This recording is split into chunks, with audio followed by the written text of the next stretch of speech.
Hello dear friends, मी आहे तुषार आणि आपलं सर्वांचं लर्न विथ तुषार या यूट्यूब चॅनलमध्ये सगळ्यांचं स्वागत करतो. बघा, आपण सायन्स वनमध्ये स्टार्ट केलेलं आहे ग्रॅव्हिटेशन, ज्याच्यामध्ये आपण इंट्रोडक्टरी पार्ट पाहिलेला आहे. Force, then motion, centripetal force, gravitation, gravitational force. Okay, हे आपण ऑलरेडी फर्स्ट लेक्चरमध्ये स्टडी केलेलं आहे. In this lecture we are going to study Kepler first law, Kepler second law, third law and the Newton's universal law of gravitation. ये हमको इस chapter में अभी पढ़ना है, इस लेक्चर में भी पढ़ना है. क्या क्या पढ़ना है देखो, जो कि यूनिवर्सल ग्रेविटेशनल लॉ है, केपलर के जो भी 3 लॉज है, हम डिटेल में और बहुत सीधे और साधे लैंग्वेज में पढ़ने वाले हैं. ओके, तो देखो कि केपलर लॉ ये कैसे डेवलप हुए, कैसे डिस्कवर हुए. Planetary motion had been observed by astronomer since ancient time. मतलब पिछले बहुत दिनों से, पिछले बहुत सालों से एंशियंट टाइम में भी क्या किया जाता था कि ये प्लैनेट्स कैसे घूमते हैं, कैसे घूमते हैं, कैसे फिरते हैं, इसका पढ़ाई या इसका स्टडी पहले से किया जाता था. एस्ट्रोनॉमर करते थे. गैलीलियो से पहले all observations of the planets positions were made with naked eyes. अब गैलीलियो से पहले बाकी सब लोग क्या करते थे कि सीधे आंखों से देखते थे कि इधर ये प्लैनेट है, इधर ये प्लैनेट है, ऐसा देखते थे. क्यों? क्योंकि तब तक टेलीस्कोप का आविष्कार नहीं हुआ था. लेकिन जब से गैलीलियो ने टेलीस्कोप का आविष्कार किया, तब से क्या होने लगा कि फिर आंखों से कोई नहीं पढ़ रहा था, टेलीस्कोप का वो इस्तेमाल करते थे और ग्रहों की दिशा बताई जाती थी. By the 16th century, कौन सी century? 16th century, a lot of data were available about planetary positions and motion. तो 16th सेंचुरी में 16व्या शतकामध्ये काय झालं, ग्रहांचा सगळा डाटा त्या ठिकाणी कव्हर होता. म्हणजेच काय, पोझिशन असेल आणि ग्रहांची मोशन असेल, हे सुद्धा आपल्याला त्या ठिकाणी असलेले बघायला मिळत होते. Okay, C Johannes Kepler studied this data. He noticed the motion of the planets and followed certain rules or the laws. त्याने काय केलं की सगळा डाटा कव्हर केला, त्याच्यावरती रिसर्च केलं आणि रिसर्च केल्यानंतर त्याने काय केले, he postulate some certain laws. He stated 3 laws describing planetary motion. These are known as, तो इनको ही क्या बोला गया था, केपलर लॉज. ये ध्यान में रखना है. तो देखो, an ellipse is a curve obtained when a cone is cut by an inclined plane. अगर देखो कि हम अगर एक कोन की बात करें, किसकी एक बात करें, अगर कोन की बात करें तो क्या हो जाएगा, इसको हम ऐसे कट करेंगे, वहां से हमको क्या मिलेगा, एक इलिप्स मिलेगा. हम उसको क्या बोलते हैं, इलिप्स बोलते हैं. किसको कट करेंगे, एक आइसक्रीम कोन जैसा होता है, तो अगर उसका बीच में से उनको ऐसे इंक्लाइन कट कर देंगे तो हमको क्या मिलेगा, देखो एक इलिप्स मिलेगा कोन में से. इट हैज 2 फोकल पॉइंट्स, तो हम उसको बोलेंगे फोकाई. क्या बोलेंगे, फोकाई बोलेंगे, दो. Okay, the sum of the distance of the 2 equal points from every point on the curve is constant. कहीं से भी चले जाए हमको सेम दिखाई देगा. अगर हम इसको ऑब्जर्व करेंगे, ये जो पूरा नीला कलर है, ये क्या है, देखो इसको हम बोलते हैं इलिप्स.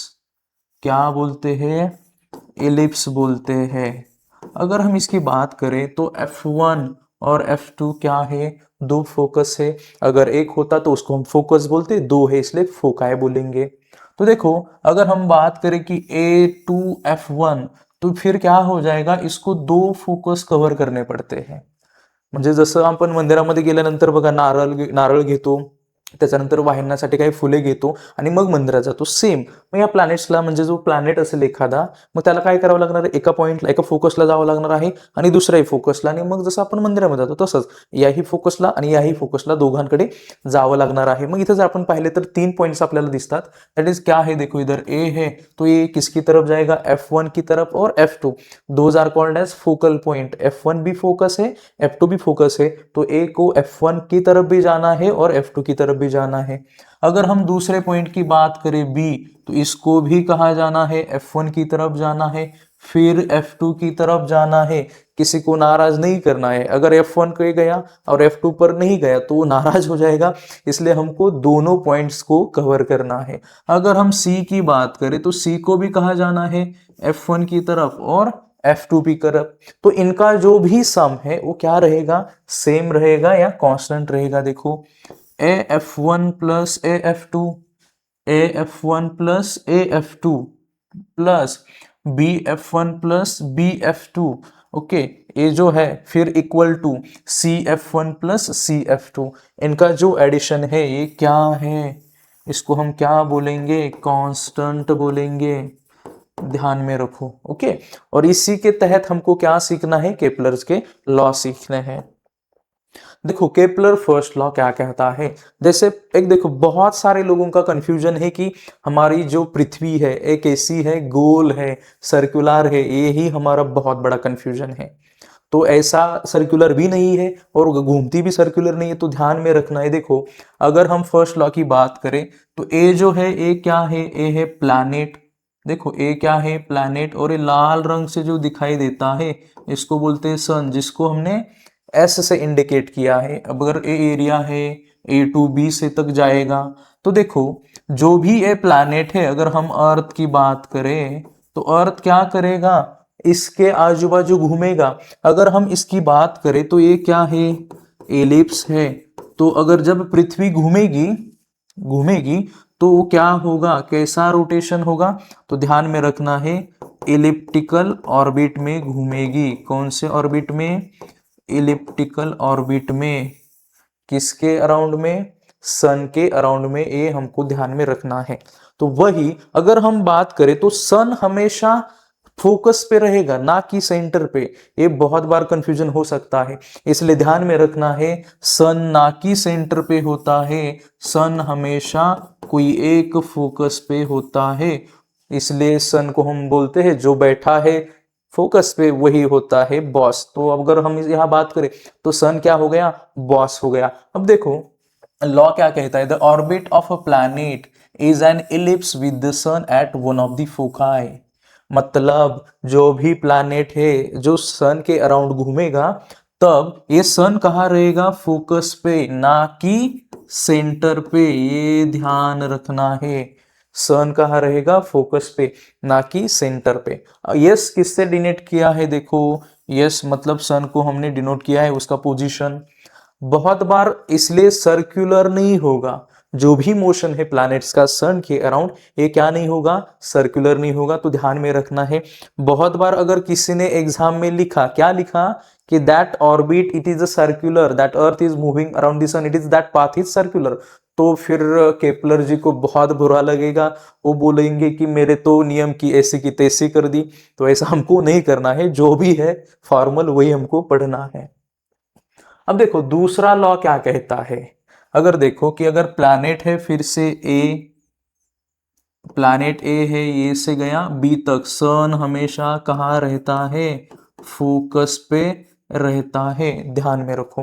लेकिन क्या होता है देखो, अगर सन और अगर किसी प्लैनेट की बात करें तो दोनों के बीच में वाला जो भी ग्रेविटेशन है वो किसका ज्यादा होगा, ग्रेविटेशन किसका ज्यादा होगा, या ग्रेविटी किसकी ज्यादा होगी, सन की ज्यादा होगी as compared to other planets.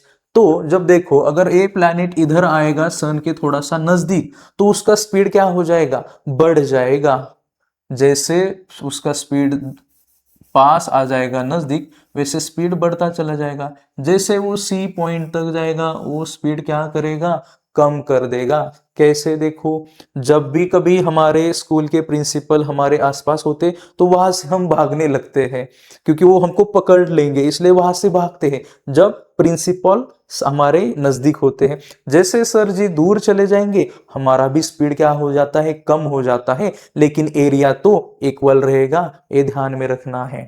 ये जो एरिया रहेगा, एरिया क्या रहेगा, इक्वल रहेगा। लॉ ऑफ इक्वल एरियाज इसे बोला जाता है, किसे, केपलर सेकेंड लॉ को। लॉ क्या कहता है देखो, the line joining the planet and the sun sweeps equal areas in equal interval of time. तो ये क्या करेगा, इक्वल टाइम में इक्वल एरिया ही कवर करेगा। जितना भी वक्त इसको कवर करने के लिए लगेगा उतना ही वक्त इसको कवर करने के लिए लगेगा, और फिर बाद में जो ए बी है सेम टाइम लगेगा, उतना ही एरिया, सी डी को भी सेम टाइम एरिया लगेगा, और ई एफ इनको भी कवर करने के लिए सेम टाइम और एरिया तो है ही। A B and C D are distance cover by the planet in equal time, equal time में वो कवर करेंगे। After equal interval of time the positions of the planet starting from A to C are shown and B in respectively.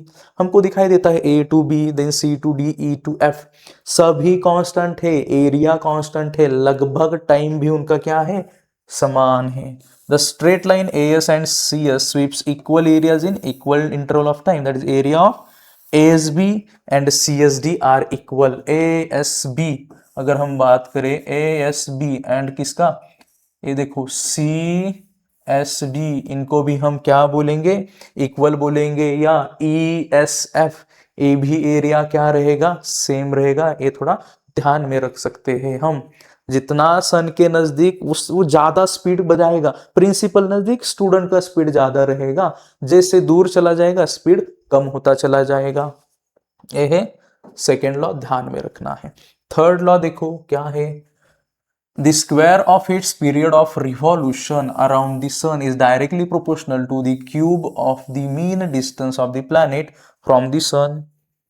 क्या है कि कोई भी अगर period of revolution हम किसे कहते हैं, टी को कहते हैं, तो उसका स्क्वायर जो भी वहां प्लैनेट क्या करेगा, घूमेगा, जो एवरेज डिस्टेंस रहेगा वो कैसे होगा, डायरेक्टली प्रोपोर्शनल होगा।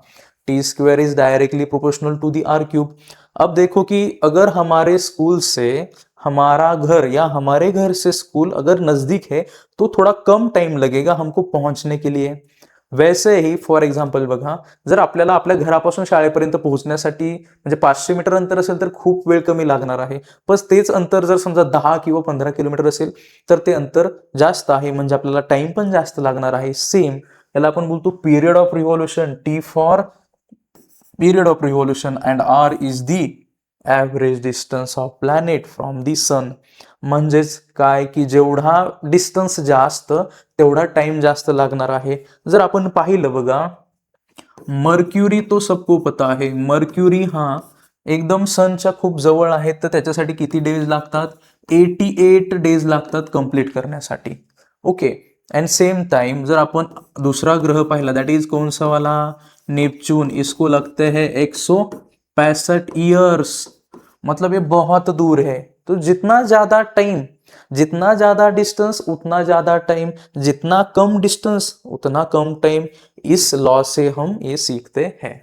तो देखो ये क्या होता है, Kepler obtained this law simply from the study of the position of the planet obtained by the regular observations.